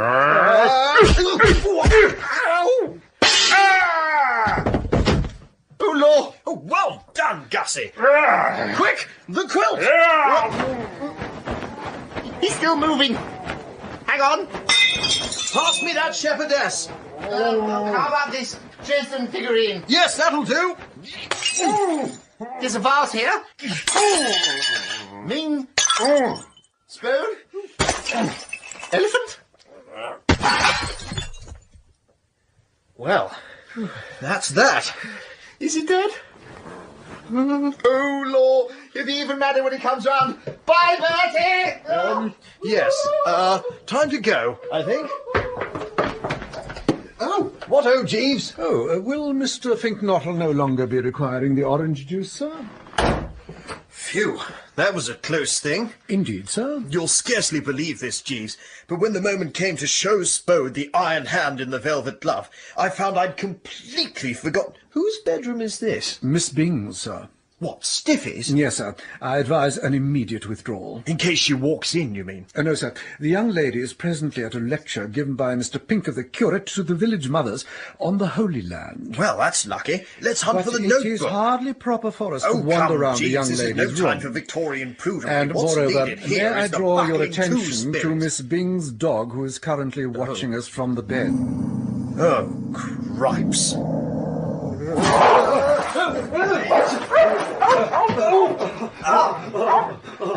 Are you all right on that wardrobe, Jeeves? Yes, sir. And I commend your alacrity in scaling the hat stand. Well, this is a bit thick. Indeed, sir. Our freedom of movement is necessarily circumscribed. Never mind the indeed sirs in that soupy voice. Think feudally, Jeeves. What's to be done? It is difficult to say, sir. You have no ideas? No, sir. I think you would find that if you were to make a sudden spring, you could leap onto the bed, snatch up a sheet, roll the beast up in it, and there we would be. Yes, sir. Well, are you going to make a sudden spring? No, sir. Mummy's back, darling. Hello, Bertie. Hello, Jeeves. What ho, Stiffy? I suppose you're surprised to see us here? No. Have you been looking for that notebook? Why, yes, though we hadn't really got started. We weren't expecting you back so soon, were we, Jeeves? No, sir. The lecture was cancelled. Harold dropped the slide. Oh, really? We were setting things up, and I asked him when he was going to pinch Constable Oates's helmet to pay him back for summonsing me over Bartholomew, giving him the teeniest little nip on the ankle. And Harold looked at me in this horrible, sheepish, hangdog way and said he'd been wrestling with his conscience and he couldn't go through with it, and it was all off. Oh, I said, all off, is it? Well, so is our engagement. And he dropped the slides and I came away. Yes. Well, that's too bad. The heart bleeds. I say, Stiffy, does this mean you won't be needing that notebook anymore? Hello, what's that? Oh, frightfully sorry. Harold? Bartholomew, be quiet. Oh, Stiffy, old girl. Oh, thank goodness. I got the wrong room just now. I put my foot straight into a fish tank. Scrimshanker, what do you want? I brought you something. You angel sweetheart, you haven't got it after all. Yes. Can I give it to you, darling? This ladder's a bit rickety. Oh, Harold, my precious dream rabbit. Here it is. Oh, Constable Oates' helmet. Harold, you pink and white lamb. I brought your gloves, too. Well, the left glove. I must have dropped the other one. Oh, darling, if the infant's Bible club should hear of this. Oh, don't be unhappy, my wonder man. You've made me so very proud. Stiffy old egg. Oh, Harold. Gosh. Call it nervous strain, darling, but I'll swear I just saw my old college chum, Bertie Wooster, on top of that hat stand. Oh, yes, that's Bertie. And that's his man Jeeves on the wardrobe. What ho, Stinker? Good evening, sir. Hello, Bertie. Oh, listen, darling, this'll cheer you up. Bertie's going to help us with that cow creamer scheme. Oh, will you, old man? Oh, thanks awfully. You won't mind me hitting you on the nose? Of course he won't. Just a minute. Jeeves, help me off this thing. We must have blood, you see. Be waiting outside the silver room at midnight, darling. Yes. You better go, Harold. If anyone saw you in my room, they'd think it odd. Good night, darling. Oh, Harold, you are funny. Stinker, wait! Until midnight, Angel. Until midnight, darling. Mind the cucumber free. Oh, gosh. Stiffy, look, you can't ask me to pinch that cow creamer. Oh, buck up, Bertie. You're just scared of Harold hitting you on the nose. Harold? Old Stinker as a partner in crime? He couldn't go through the Gobi Desert without knocking something over. And since you mention it, what's your uncle going to say when he sees me with a beezer twice the proper size? He'll have me in the coop quicker than you can say porridge. Jeeves, don't you agree? Entirely, sir. Jeeves! The scheme as planned, miss, presents grave difficulties. Mr. Pinker is already uneasy and preoccupied over Constable Oates's helmet. Faced with committing another theft so soon, he may buckle under the strain. Yes. Oh, gosh. I hadn't thought of that. I wonder if I might be permitted to suggest an alternative strategy, miss? You mean, Jeeves, that you have found a formula? I believe so, sir. It is one based upon the psychology of the individual. Jeeves is a whale on the psychology of the individual. He eats it alive. What individual, Jeeves? Sir Watkyn Bassett, Yes. sir. Uncle Watkin? The idea I have in mind, miss, is to endeavour to take advantage of Sir Watkyn's distaste for Mr. Wooster. Oh. Well, I think that is all, Oates. Very good, Sir Watkin. You understand what I wish you to do? Yes, sir. And with regard to that other matter, a most rigorous investigation shall be made, bearing in mind what you told me of your suspicions. Yes, sir. Thank you, sir. That was Constable Oates, Mr. Wooster. Yes. You know him? I've seen him. When? Oh, around, you know. I'm glad you wanted to see me, Mr. Wooster, because I wanted to see you. Oh. Sit down. Thanks. Lot of books you have here. This is my library. Oh, righto. Mr. Wooster, my daughter Madeline tells me that she has gone twice to your room in the past hour, but found it unoccupied. Wasn't I there? No. I must have been somewhere else. The same thought had occurred to me. Constable Oates's helmet was stolen tonight, Mr. Wooster. Well, I'm dashed. By whom? He was not able to see the miscreant. At the moment when the outrage took place, his back was turned. Oh, that is a shame. Yes. Sort of makes you say to yourself, quis custodiet ipsos custodes. Come again? A chap who's supposed to stop chaps pinching things from chaps having a chap come along and pinch something from him. It's a Latin joke. I see nothing humorous about the matter, Mr. Wooster. No, quite. When the culprit is apprehended, he will go to jail. Chokey? But you fined me £5. This is not boat race night, Mr. Wooster. No. There are no extenuating circumstances. Gosh, poor old Stinker. I beg your pardon? That is, poor old, well, good Lord, Lord Loverduck. Have you ever thought about love, Sir Watkin? Love? Yes. You want to talk to me about love? Well, yes, I do. Why? It's remarkable stuff, don't you think? Are you sick, Mr. Wooster? Love, eh? Wherever you go, there it is. You know, ducks do it, newts do it, Even chaps in evening suits do it. No, which brings me to what I was going to say. What were you going to say? It's about Stiffy. Stiffy? Stephanie. My niece, Stephanie? Your niece, Stephanie. What about my niece, Stephanie? Right. Yes. What indeed? Well...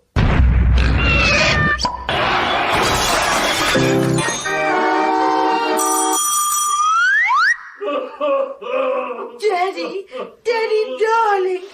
Oh, Dr. Finlay, is there any hope? What? I mean, can swear a distant mission. Well, it certainly turned him up. Yes, like watching an egg whisk. Jeeves, you are the most wonderful woolly bar lamb that ever stepped. Thank you, miss. Yes, well done, Jeeves. Thank you, sir. I don't say this scene won't haunt my dreams for years to come, but it proved a winner. His relief when Stiffy told him she couldn't return my affection, and that the promesso sposo was in reality old Stinker, knew no bounds. In fact, his last words were, "Please, Stephanie, marry the curate." And then he went green and collapsed, onto an upturned paper fastener as well. I'm most gratified to hear it, sir. You couldn't get me some more brandy, could you, Jeeves? I feel like the wreck of the Hesperus. Certainly, sir. And now, Stiffy, I will trouble you to disgorge that notebook. Speaking of shipwrecks, Jeeves has been telling me about your round-the-world cruise. I'm not going on a round-the-world cruise. No, I ever not. I would have thought it'd be all... Hello, girls, let's whoop it up. Jeeves, crack open another Magnum. Very good, sir. And then, how about a rub-down with a velvet glove? After a game of tennis, of course. No, not tennis. Now, I want that notebook, and I want it immediately, without any more backchat. I say, Bertie, Eustace Oates thinks I pinched his helmet. He found one of my gloves at the scene of the crime. Harold must have dropped it when he was scooping in the swag. So I'm suspect number one. Stiffy. Where do you think I should hide it? Dash it, use your own judgment. The notebook! Bertie, you're a perfect bore about that notebook. Can't you talk of anything else? No. Where is it? Well, if you must know... I hid it in the cow creamer. In the... You what? What on earth for? Well, I thought I would. But how am I to get it? Dash it, Bertie. Use your own judgment. See you later. Oh, Bertie. Oh, what ho, Madeline? Oh, Bertie, Yes? Oh, Bertie! Yes? Yes. I wanted to see you. Really? Yes. How's your father? Oh, much better. The doctor has prescribed a hot bath. At least I think that's what he said. Hot bath. Righto. Bertie! Yes? Bertie! My engagement to Augustus is at an end. Oh. I have blotted him from my life, and yes, and I am willing to make you happy. I will be your wife, Bertie. Dash decent of you, Madeline. A very matey scheme. The thing is, though, I wonder if you aren't being just a little hasty. I suppose I'd better go and tell Daddy. Oh, my aunt. No, don't do that. But I must. He's expecting me to marry Augustus next week. Well, don't tell him just now. Sudden joy might bring on a relapse. That's true. Now, look. About Gussie. It's all because of this valley... When I saw him and Stephanie on the floor together, well, I realised what Augustus really was. A fathead, I know, but if I can just lay my hands on the... And then pulling down her... Yeah, quite, but his motives were pure, and when you read the... You have a sweet, generous nature, Bertie. Yes, but... You remind me of Cyrano de Bergerac. Well, the chap with the nose? Yes. Oh. He loved but pleaded another's cause. Oh, Bertie, Augustus will be to me merely a memory, a memory that will grow fainter and fainter through the years as you and I draw ever closer. Righto. Good night, Bertie. Nighto. Oh, hello, Roderick. Wooster, Spode, good evening. I know exactly where you're off to. I say, frightfully sorry about all that. Fair point, yes. Cow creamer, am I right? Well, not exactly. It's still there, Wooster. Yes. I've checked. Right. Though they tell me there's a thief about. Oh, really? And before I turn you inside out and make you swallow yourself for your impudence to me, I will repeat that the moment you lay a finger on that cow creamer, I shall kick what's left of your spine up through your... Ha! What? What did you say? When? Just now. You know what I said. Yes, but say it again. Ha! No, that's what I said. Listen, you miserable worm. I said the moment you lay a finger on the cow creamer... Yes! Hallelujah! What do you mean, hallelujah? I mean, Spode, that I know all about Eulalie. Eulalie? Yes. Do you? Oh, yes. How did you find out? I have my methods. You will keep this to yourself, won't you, Wooster? I might. Thank you. Provided that we have no more of these extraordinary exhibitions. Grabbing fellows' coats and saying you're going to break chaps' bones.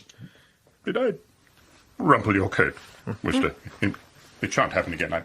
And the way you were looking at me at dinner. You may think people don't notice these things, but they do. I know. I forgot myself. And all this King Kong stuff. No more of it. No. Not to mention calling me a miserable worm. I am sorry. I spoke without thinking. Always think, Spode. You may withdraw.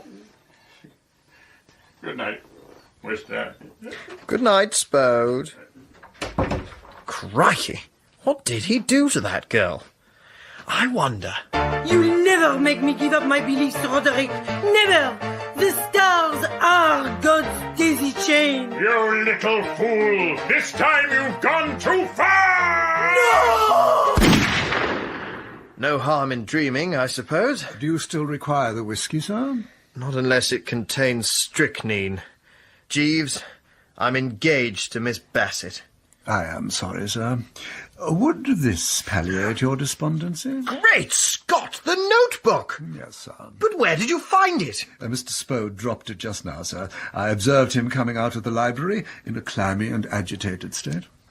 Yes, well, I finally remembered that name you gave me. Marvellous work, Jeeves. Spode qua menace, if qua is the word that I want, is a spent egg. That is very gratifying, sir. Are you sure you can't give me the lowdown on this Leone? Oh, I fear not, sir. No, very well. So, he came out of the library perspiring heavily. Yes, sir. He reached for his handkerchief, drew it from his breast pocket, and the notebook was pulled out with it and fell to the floor. Mr. Spode was unaware of what had happened, and after he had passed, I recovered the item. That's exactly how Gussie lost it. Yes, sir. And thus poetic justice lifts her golden scale. But Stiffy told me she'd hidden it in the cow creamer. Where Mr. Spode would have found it, sir, when he went to ascertain that the silverware was secure. We must find Gussie and stand her, Jeeves. Only when he's shown Madeline that notebook shall I be off the hook. Indeed, sir. And then, by Jove, Stiffy and Stinker and Gussie and Madeline will be headed for the altar rails with no more fences ahead. A consummation devoutly to be wished, sir. Jeeves, you may start packing the effects. We leave tonight. Oh. Oh. Confound you! What's the meaning of this outrage?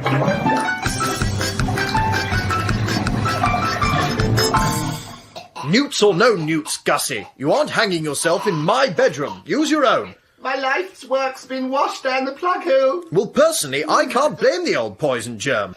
What did you put the bally things in the bath for? I thought you kept them in a fish tank. I did, but somebody broke it, and the wash basin wasn't large enough.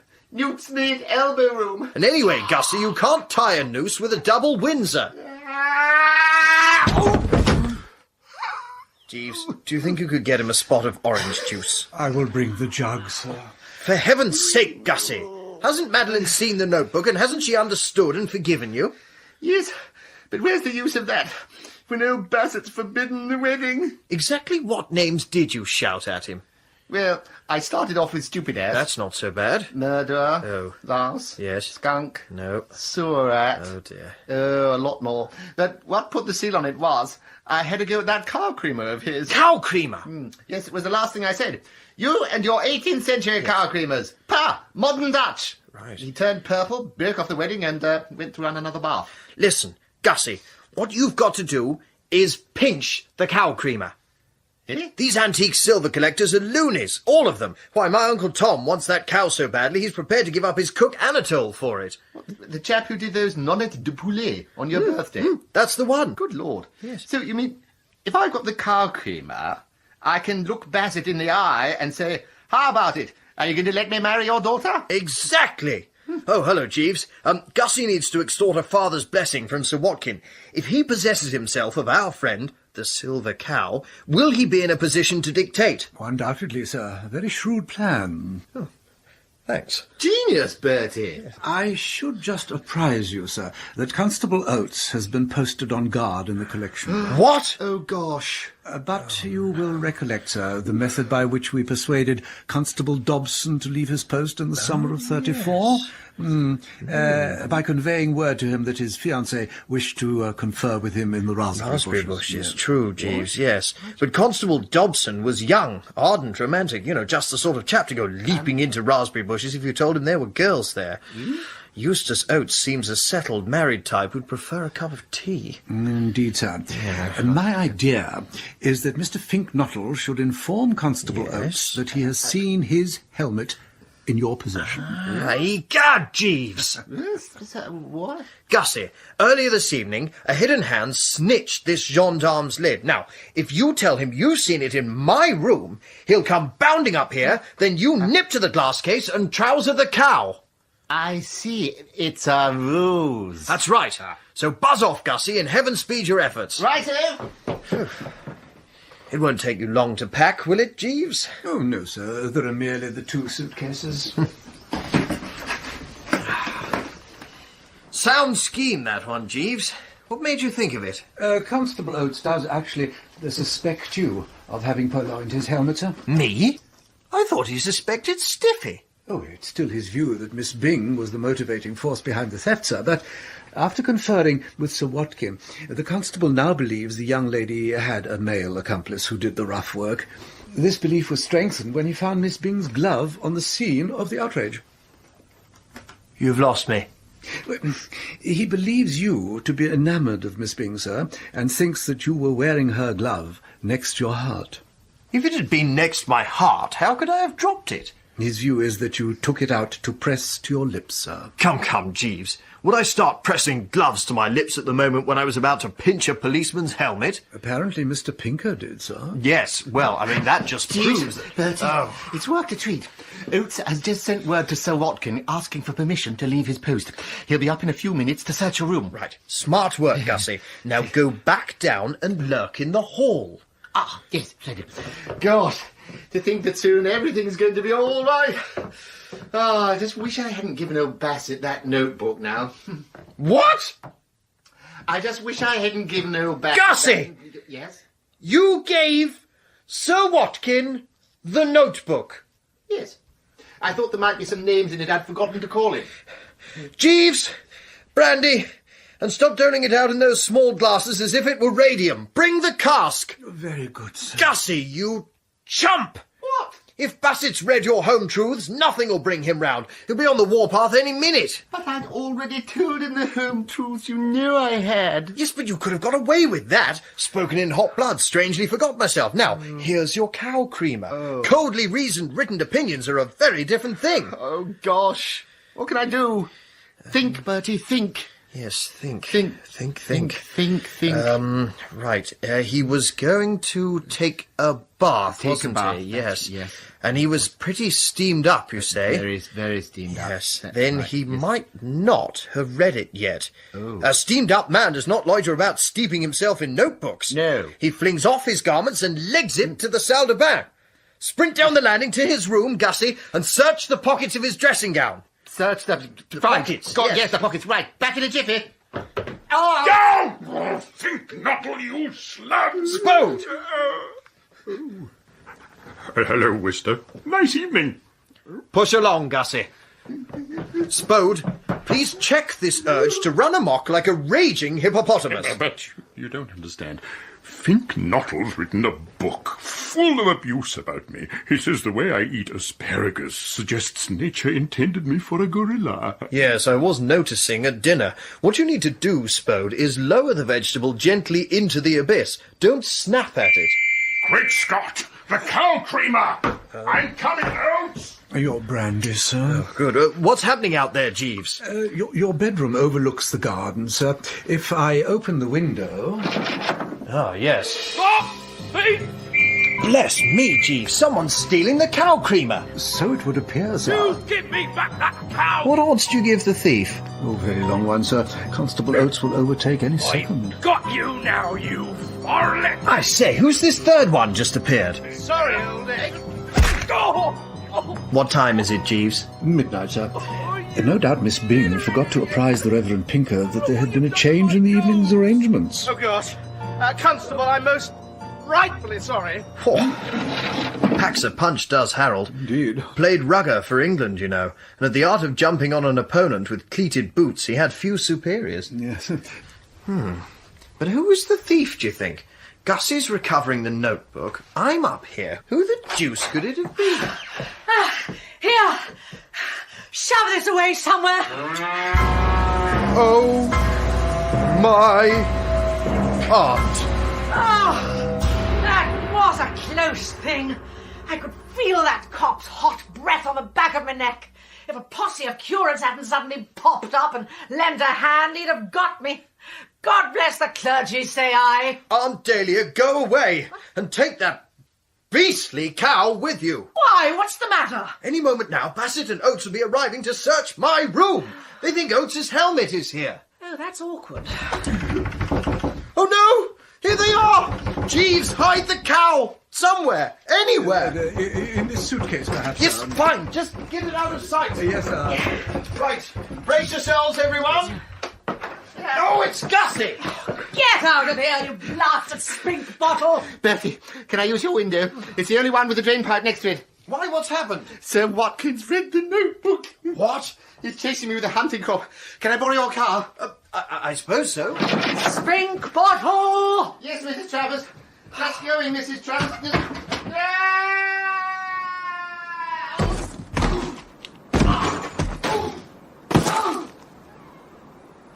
Sir? Wait a tick, Jeeves. Gussie! Are you all right? He may have broken his neck. I don't think so. But he might have done. I say, Gussie! Sir, if I may suggest... Yes, what is it now, Jeeves? I was about to observe, sir, that if Mr. Fink-Nottle is driving your car to London, perhaps he might take your suitcase with him? Good heavens! Jeeves, you're astounding. Gussie! Are you still alive? Yes. Do you mind taking my suitcase with you? Save me taking it on the train. Of course. Right, here it comes then. Bye, Gussie. See you back at the flat. Oh, Jeeves, you're one in a million. Yes, Jeeves, you stand alone. Pack the other suitcase, Jeeves. We leave first thing in the morning. Very good, sir. Well, I'll oil off and check what's happening in the enemy camp. See you later, Bertie. Well, Jeeves, that's that. I fear not, sir. How do you mean? I have just opened your other suitcase, sir. And? And it contains a policeman's helmet. No. Oh, my word! That's Oates! What would you recommend, Jeeves? It's difficult to say, sir. You have no ideas? No, sir. Bertie, can I come in? Stiffy! You young blister! Did you put this infernal... Yes, I did. And I've come to ask you to take the rap. Take the rap? Oh, just think, Bertie. If they trace it to Harold, he'll be unfrocked. And then what'll happen to him? That sort of thing gives a curate a frightful black eye. So because of your harebrained schemes, I'm to go to prison? Oh, no, it'll just be a fine. Your bally uncle specifically told me choke him. Oh, well, that settles it. I can't have my precious angel Harold doing a stretch. What about your precious angel Bertram? Bertie, you wouldn't fail me, would you? Yes, I would. I'd fail you like Billy. But you're much too good a sport. Oh, didn't you once tell me that the code of the Woosters was never let a pal down? Oh, that's all very well. Bertie, yes, darling. I know, but dash it all. Bertie. Oh, well... You'll take the rap? I suppose so. Oh, Bertie, thank you. I admire you so much. You remind me of Carter Patterson. Sidney Carton, I think, miss. Oh, that's the one. Oh, gosh, here they come. Oh, cheerio, Bertie. I'll come and visit. Well, Jeeves, I suppose this is the end. No, sir. What? You don't mean you have an idea? Yes, sir. But you told me just now that you hadn't. Yes, sir, but since then I have been giving the matter some thought. Yes? And I am now in a position to say Eureka. Eureka? I would recommend that you drop the helmet out of the window. The window! Of course! Yes! Open the window, Jeeves. Certainly, sir. There we are, sir. There. Well, we've done all we can. Indeed, sir. Breeding and lineage must do the rest. Mr. Wooster! Yes? I intend to search your room from top to bottom. You stand guard here, Oates. Yes, Sir Watkin. Believe it or not, Bertie, Sir Watkin thinks his cow creamer's here. What? That modern Dutch gadget? What? Yes, and my helmet. My dear old host. Absurd, I told him. Preposterous. You can't dash about accusing your guests of pilfering things without a scrap of evidence. I have all the evidence I require. Really? When was this cow stolen? 20 minutes ago. Well, 20 minutes ago I was up here, and I was not alone. Jeeves, go and page Mr. Spode, would you? Very good, sir. Roderick Spode was with you? Yes. Yes, he was. And if you won't accept my word, presumably you'll accept his. Very well. You may not have stolen my cow creamer. Outside job, if you ask me. International gang. And if it hadn't been for that imbecile of a curate, whom I no longer have any intention of allowing to marry my niece... What? The thief would never have got away. But Oates's helmet I categorically know to be here. Stand aside, Mr. Wooster. Soon, I am delighted to say, you will be where you belong. Behind bars. Yes, Butterfield? I believe you were looking for this, Watkin. I found it just now in the flower bed beneath Mr. Wooster's window. Oh, Lord! My helmet! It's a lie. If you ask me, the butler did it. Constable, arrest this man. Yes, sir. Oh, I say! Put the cuffs on him. Now look here, you scoundrel. You can't invite a man to your house and then calmly bung him into the coop. He's eaten your salt. And speaking of salt, there was far too much of it in the soup tonight. The whole damned meal was inedible. Especially the sardines. Are you suggesting I change my cook, Mrs. Travers? Yes, I am. Very well. I'll take yours. What? It rests with you, madam. I won't press charges against your nephew if you give me Anatole. He can start at Totleigh Towers on Monday morning. Good Lord, Bassett. Mr. Spode, sir. Hello, Bassett. How about it, Mrs. Travers? You crashing bounder, Bassett. I'm sorry to trouble you so late. May all your hens get the staggers. But I hear there's been some trouble. May white ants devour the foundations of Totleigh Towers. Oh, yes. What can I do for you, Spode? It's about the helmet I stole from Constable Oates. Yeah. What?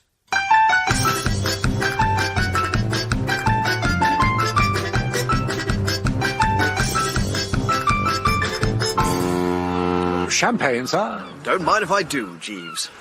You know, last week I little thought when things were at their darkest that I'd be sitting here in this carefree way. Ha! It's a curious thing, life. Indeed, sir. Dashed clever thought of yours that I threatened to sue old Bassett for wrongful arrest and defamation of character before witnesses. Oh, thank you, sir. It really put the bite on him. Never saw a man go so red in the nose. When are Stiffy and Stinker getting married? Next month, sir, on the same day as Mr. Fink-Nottle and Miss Bassett. And getting Spode to take the rap for pinching Oates' helmet. What was it he said he'd yielded to? A homogeneous impasse? No, a habitual impulse, sir. Right.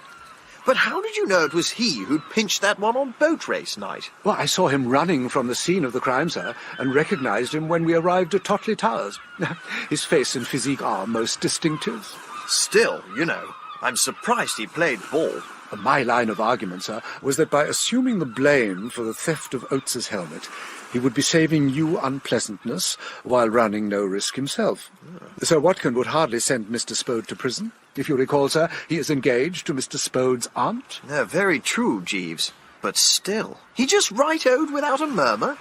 No, sir. But then I informed him that I knew all about Eulalie. Well, now we have it. Come on, Jeeves. Give me the lowdown. After all, that was the deal. I mean, that's why I came on this ballet cruise. Oh, very well, sir. In the strictest confidence, then. Silent as the grave.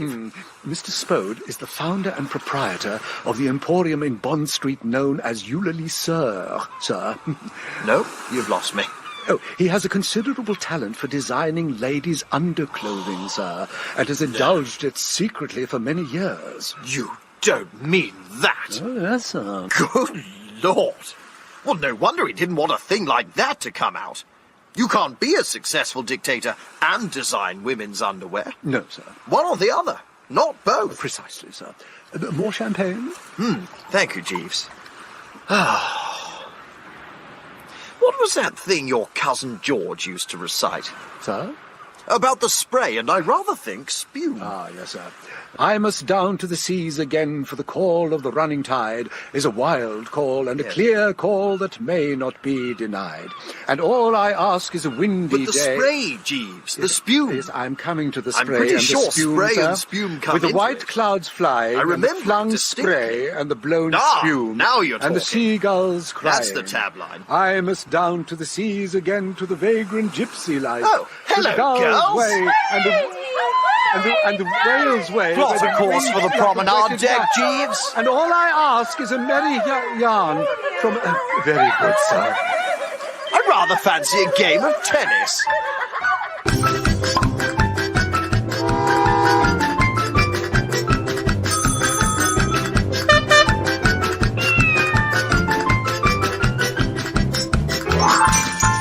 That was The Code of the Woosters by P.G. Wodehouse. It was dramatised for radio by Judith French and starred Marcus Brigstocke as Bertie Wooster and Andrew Sachs as Jeeves. Aunt Dahlia was played by Carolyn Pickles, Sir Watkyn Bassett by John Glover, Roderick Spode, the Dictator, by Jack Claff, Gussie Fink-Nottle by Jeremy Swift, Madeline Soupy Bassett by Flaminia Chinque, Stephanie Stiffy Bing by Tracy Wiles, Harold Stinker Pinker by Kim Wall, and Constable Oates by Anthony Glennon. The music was by David Pickvance, and technical presentation was by Pete Ringrose. The Code of the Woosters was produced and directed by John Quill Panting.